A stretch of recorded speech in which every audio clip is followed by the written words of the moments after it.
Bob Anderson's going to spend a couple of minutes telling us about an upcoming workshop, a very soon upcoming workshop. It's actually next week at Lamont. This is a joint workshop between GeoTraces and OCB. Let's get you mic'd. Should I just use this? If you're not going to move, sure. Okay. But when you move to talk, like talk to the screen, it might not catch you. Okay. Here's your point.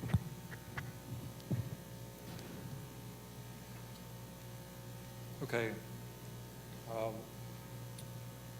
At last year's OCB meeting, I gave a brief presentation about plans for synthesis of GeoTraces findings.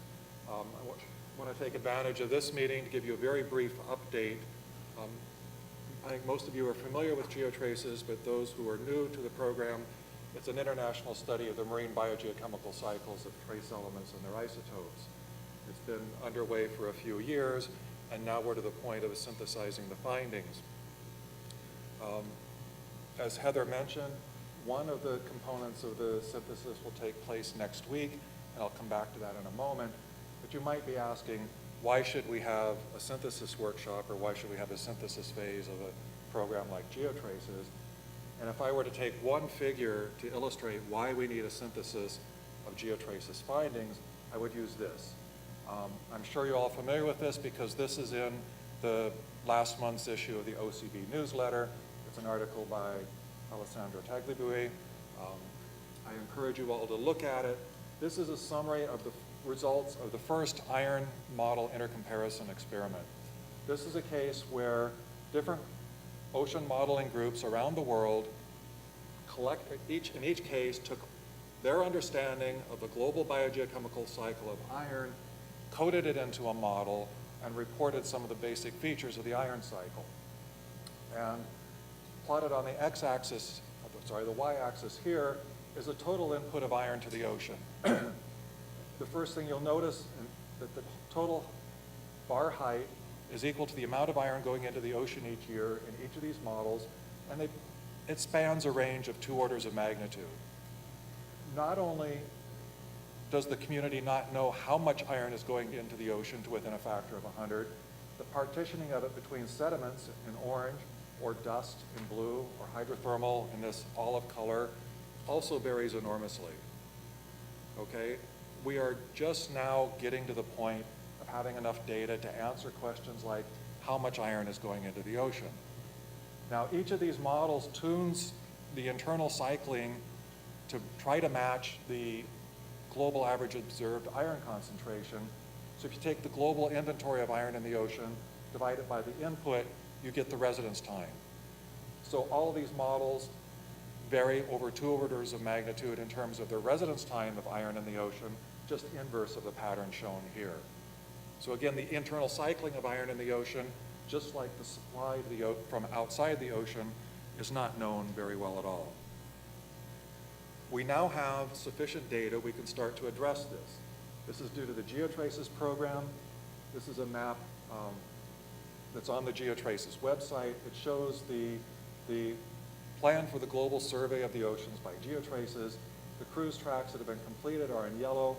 We still have a number planned in red. Roughly halfway through the global survey of the ocean. But each of these tracks is collecting information about the distribution of iron and other micronutrients, but also tracers of input from the continents or from the atmosphere, and also some paleoceanographic proxies. Now, in order to achieve something like this on this scale, it required international cooperation. No single nation could do a global survey like this. And this is something that's been, I think, one of the successes of GeoTraces is bringing scientists together from many different nations. 15 different nations have held GeoTraces cruises. Scientists from 30 different nations have participated in the program. Each nation is going to its own funding agency to get the support to do this work. And so far, the program itself is really the glue that holds it all together. So just as marine geochemists worldwide are cooperating on making the measurements, it's now time to bring together the community, to expand the effort to involve other members of the oceanographic community to synthesize the results. And this is an initiative that began roughly a year ago. This is what I reported on at OCB last year, were the initial plans. The synthesis is being broken down into three components. One component looks at the supply and removal of trace elements at the boundaries of the ocean. Here we have Geotrace's chemists partnering with atmospheric scientists, so a strong SOLAS link here, but also with continental geologists looking at input by rivers and coastal erosion, and some with the hydrothermal systems as well. This aspect of synthesis took off last December with a pair of workshops in the UK sponsored by the Royal Society. Next week, we have the second component that will be at a workshop at Lamont. There, Geotraces will be partnering with many people from the OCB community. A lot of biologists looking at the bioavailability and uptake of micronutrients. We also have people looking at the speciation and scavenging, and then export and regeneration. Those are the three themes of the workshop next week. I'll mention them again. Bioavailability and uptake, speciation and scavenging, export and regeneration. Those are the three themes, and then also a component of redistribution by physical processes. The third component of synthesis, maybe of less interest to the OCB community, has not yet begun. This is looking at the geochemical proxies used in paleoceanography.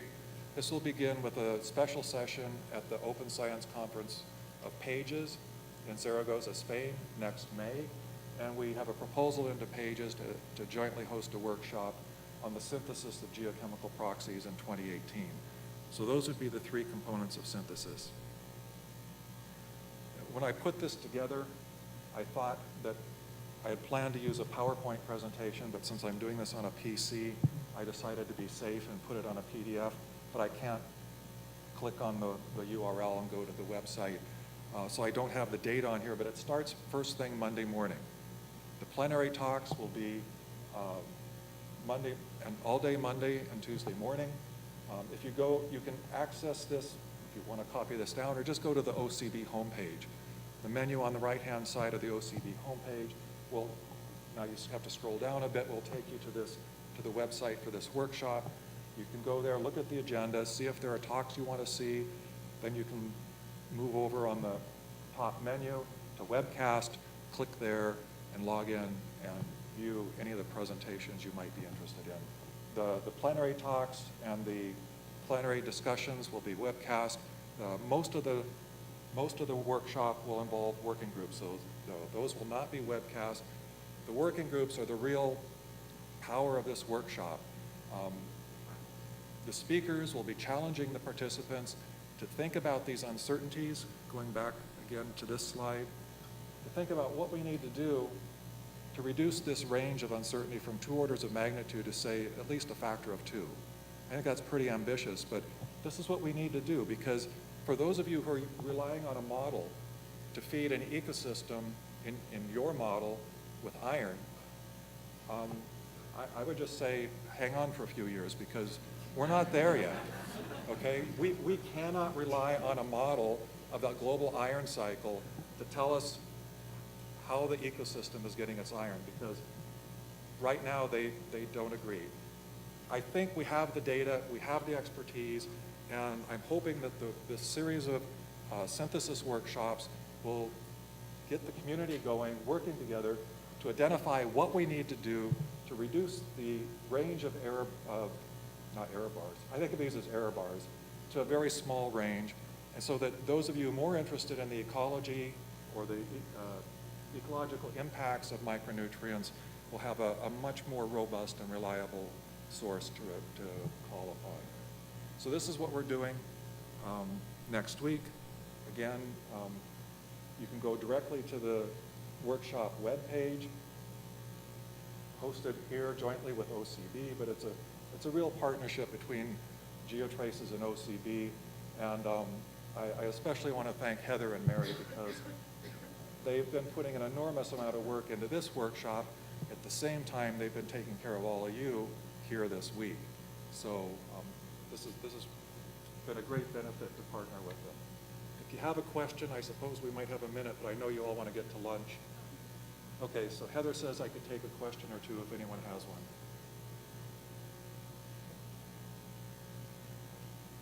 can.